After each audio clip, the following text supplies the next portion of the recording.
This one will just be audio. Okay. All right, 1, 2. Okay. Hello, Nick Pence. Hello, Jeremy. It's very good to see you. I love seeing you every time I see you.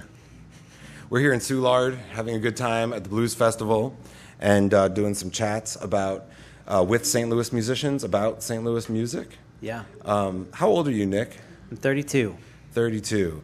I think I met you about 10 years ago. Is that about right? Yeah, I came on in the scene when I was about 20. Uh-huh. Mm-hmm. And came on during the Americana craze, the wave, and I rode that wave. You did do that. I rode that wave, and when the wave ended, I looked at myself and realized I need to do my homework more. I've always been in love with old music, but I needed to go back to the records and really play where the Americana stuff comes from. Right. So you play a particular kind of blues, influenced from your particular influences, but also there aren't very many. I'm an acoustic blues player. Right. You're an acoustic blues player, and there aren't very many of us. Right. And so there aren't that many people to even learn from. Like if you want to be a guitar slinger, right? You just go to the jam session and learn your Albert King licks, and you're good. Right. For us, it was Tom Hall and Leroy and Ron, right? I learned locally from Brian Curran, who Okay. learned from them. You know, So so I'm one generation removed, and Brian had to introduce me to those folks. Yeah, so talk about Brian and your relationship with him.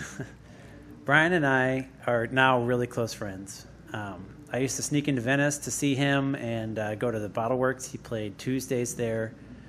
And I would go to Mangia Italiano at 3 a.m. and watch him. And he was just doing a thing that I really wanted to be doing. And he was playing solo guitar. He was playing in open tuning. He was walking around bars and playing acoustically. And he was pulling from a lot of the material that I was really inspired by at the time. And so I just kept watching him and trying to do what he was doing. I mean, it was a long time before we really talked. And actually, the first time we talked, he just kept complimenting the shirt I was wearing. And he wanted the shirt I was wearing. So, so locally, that's where I kind of came into the acoustic blues world and watched someone actually doing it. We have that in common. Really? Brian was my entrance also. Yeah. I mean, musically, being on the scene, it was Eric and Sharon and Benny and those guys. But Brian went to high school with Carrie, who was the singer in Bottoms Up. And Brian and Eric McSpadden did every Thursday at the Beale on Broadway when it opened. Yeah. And that's how we all met. And then Brian had every Sunday afternoon at Mike and Min's, which is now like a taco joint here in Soulard. And he would let anyone play. We had like a 10, we were all learning. So he is a remarkable human being, besides being a remarkable musician. Agreed. As far as I can tell. And I mean, when I came on, you all had everything on, not lockdown, but you guys had everything established. You know, there was a rhythm, there was something you could kind of fall into. Mm-hmm. You guys were not gatekeepers. You guys were very encouraging. And you guys were the ones that I was watching to see how to do the thing, along with Valerie Kirchhoff and along with, I mean, I was very similar age to Marquise. And I remember watching Marquise down at Big Muddy, throw his shoes out in the audience, and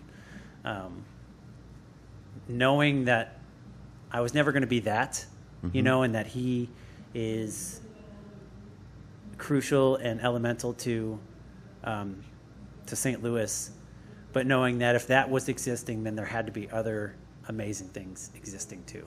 Yeah. Yeah, and I remember, I don't know what the corner, but it was an outside stage, and I was with my dad, who is the guy that got me into music, and he used to go see Tommy Bankhead, and that was his introduction. Yeah, every Tuesday at Mike and Min's. I think he saw him at BB's. He would also play at BB's. Yeah, I think he saw him down there, which is a feat because no one was showing my dad stuff. Right. We all had to go find it back then. There was no internet to be like, I wonder who's playing at wherever. It was we had to go find the music. And when I came up, the extent of the internet was there. You were able to search old records. I could YouTube Reverend Gary Davis or Reverend Eric Claiborne. So this is generational, right? Yeah, because I still remember the stories of Tom Hall having to drop the needle on Mississippi John Hurt songs to learn the thumb picking stuff. Right. And then redrop it. Not pause, go back 10 seconds. Yeah. And I was in high school, I was infatuated with compilation records. The News and the Blues, Bottles, Knives, and Spoons, other people's, R. Crumbs put together, or, whoever, Yazoo, whoever. I loved those because I would read the liner notes. I'd go down to Euclid or Vintage Vinyl or whatever, and just that's how I learned about the next person. So I would buy CDs and records and go down to the library. But I did also have the excess of like being able to like find Elmore James and then like search all kinds of things. Yeah, that absolutely. So, I mean, you are the youngest generation currently coming up in St. Louis, I would say, even though you're not a baby anymore. There aren't a whole lot of 15-year-olds playing or 18-year-olds playing that I have seen around. Right. And you carry the torch of a very particular kind of blues. And so I'm curious to know how you feel about that, and if you could tell people about what it is about that sound and that St. Louis sound that makes you do that instead of any number of things. Yeah. It won't be a linear answer. I can guarantee you that. Sure. But I know, like in particular, the resonator guitar, that is a lineage that I have found myself a part of, that I learned from Brian Curran. Brian Curran learned from Tom Hall. And so in that very particular, where we were all living at one time in the same city and could play together, I'm a part of that, and that when Brian Curran moved to Michigan is when I actually felt it. I didn't really feel it before then. Yeah, sure. But we also, so there's that lineage, and then there is, there's some of us, yourself included, that really are attracted to the stuff that was recorded either in St. Louis or in nearby areas by St. Louis blues musicians, and the story, not the Eric Clapton story of the blues, but the fact that St. Louis was and is a destination for blues musicians, and from Kansas City and Texas and Memphis and really all over. And so there were transplants and folks born here that created this individualism in their style of songwriting and playing that really cannot be compared to other towns. It's certainly underappreciated, but when you dig into it and I listen to folks like Blind Teddy Darby or Charlie Jordan or Blind Squire Turner, and those are guitar guys, but like the songwriting and the lyrical content is completely different from Charlie Patton or from Tampa Red, or from Big Bill Brunzi.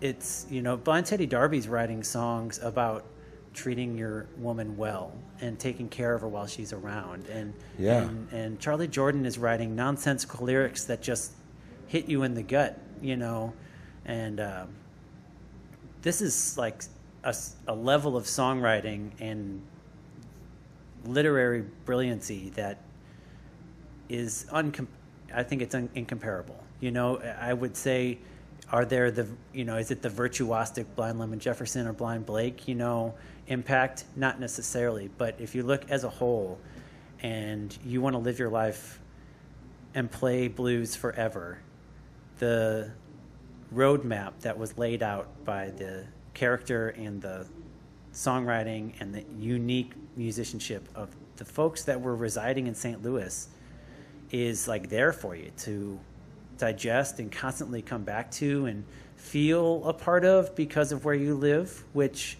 is relevant. In this day and age, you can be inspired by anything from all over the world, but if you're lucky enough to live in a town, as we are in St. Louis, that has had residents who resided here for many years and they made this type of art, then it's yours for the inspiration. It's pretty cool about St. Louis. I always call it an untapped oil well of content. Yeah, Irene always calls it the best kept secret. Yeah, it's this thing that it keeps giving. Like it's like an archaeological dig. Like the more you sift the sand, you're like, oh, what? Yeah. That's also St. Louis, and that's also St. Louis. Right. And I remember talking to Fruitland Jackson, and he was talking. We'd talk about how the music moved up the Mississippi. But he was very clear to me as like things like that don't happen in a straight line. Right. It goes up and down and up and down, and in that process, all these people stop in St. Louis, who are from here or stay here for a certain amount of time, and influence the story, right? Which is our story. Yeah. If you're from St. Louis, this is your story. You should go find out. Yeah. And it also influences the art and the music around it. And then sometimes, then Albert King moves, tours the world, right? Yeah. But that influence is still here. Yeah. And so. And not only the river, but the railroads. And the railroads, yeah, sure. Which gives us lateral. Yeah. Mm-hmm. Yeah, it's pretty amazing. I'm always in awe. There's always something new. There's a documentary out there, and it's like In the Search of Robert Johnson or something, and Henry Townsend is in it. Mm-hmm. And it's unfortunately, in my opinion, it's a disappointment because they only ask Henry about Robert Johnson. Sure. And that happens all too common. Yeah. That narrative, and Robert Johnson is extremely influential, and the first generation of which we can watch someone digest multiple blues player at a time and be able to trace where he's taking that from, but as someone who's really interested in the source, if you have Henry Townsend with a camera in front of him, let's ask him about Henry Townsend. Sure, the only musician to have recorded in 9 consecutive decades. Yeah. Right. Yeah, when I remember a story with Henry, we were at his house, Eric McSpadden and I were at his house, and Robert Johnson's name came up, and he was real flippant. He was very much like, that kid used to just crash on the couch over there, and while we were in here drinking or whatever, and he was, like this little stepchild that was running around. And you're right, why isn't Henry the king, and Henry's unique in that he was the one that recorded. Right. Right. How many didn't? Right. Or how many recordings have been lost in that way. So, yeah, St. Louis is spectacular. It's really been fun to watch you dive into it. Maybe you could talk just a little bit about, so you play consistently with Ethan Leinwand. Yep. Who is also one of the youngest people playing 100-year-old St. Louis piano music, correct? Right. Yeah. And you guys dive into that music together. What have you found in that collaboration?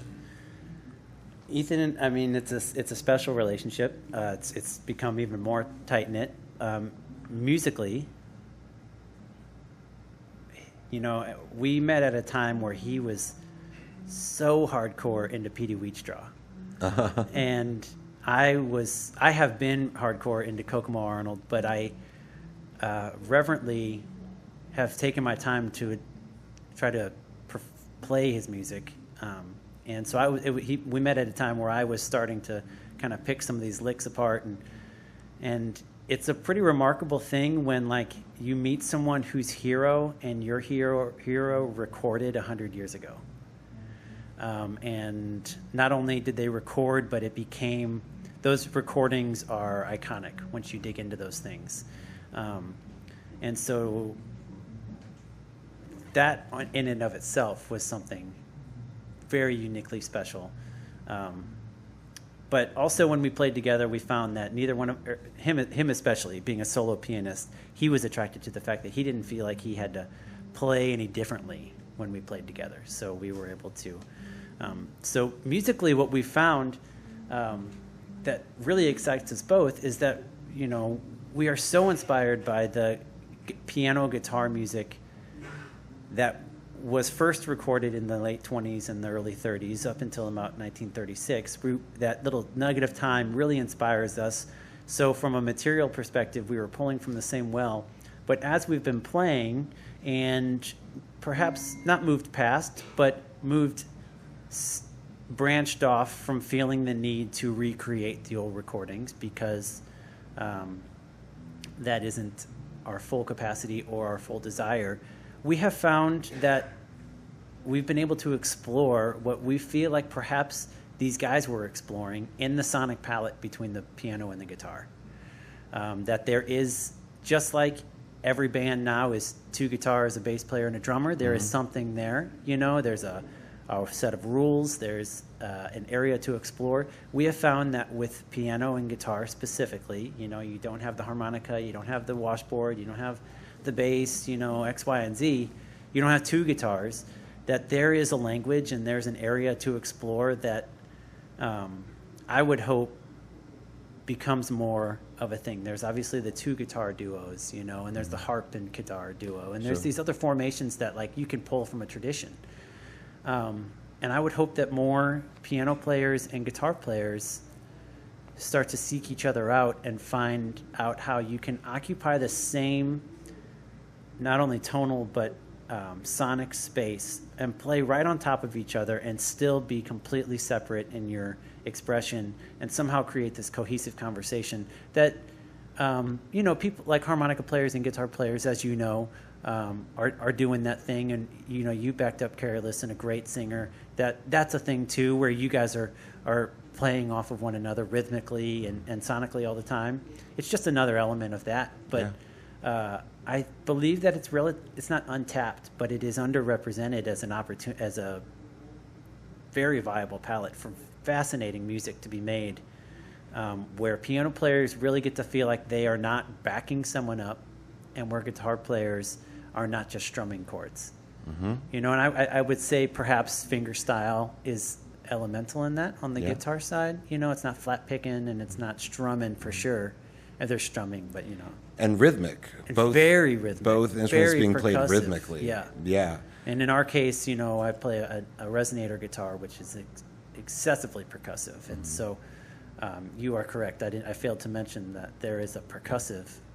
It's like 2 drummers playing who just happen to have access to notes. Yeah, sometimes. Absolutely. Yeah, it's a great sound, and it's you know, classic and contemporary at once. Yes. And to keep you moving. Yeah. You know, and I really dig the sound of the Bottlesnakes, which is your duo there. Thank you. So, well, hey, man, thanks for all your time. Yeah. Appreciate it. We could go on about this. I know. We got to cut it short sometime, I suppose. Which is why we're here. Yeah. We both love this. Yes. And we're proud of St. Louis and to be part of that story. And so I appreciate your time. We'll do this again soon. Well, thank you for everything you've done and everything you do. I know that just one last note about St. Louis, that, you know, I traveled a little bit and explored other towns. And the thing that's unique about St. Louis, and you, Jeremy, embody this more than most, is that not only the fans, but the other musicians, when they come out to see you or they check out what you're doing on YouTube or Facebook, whatever, the angle is never head chopping, and it's never to see what you've got. It's only a desire to watch growth. And it's like a responsibility that I hope young musicians feel, but also that no one's here to like test you or to compare you. And people will come out to see you.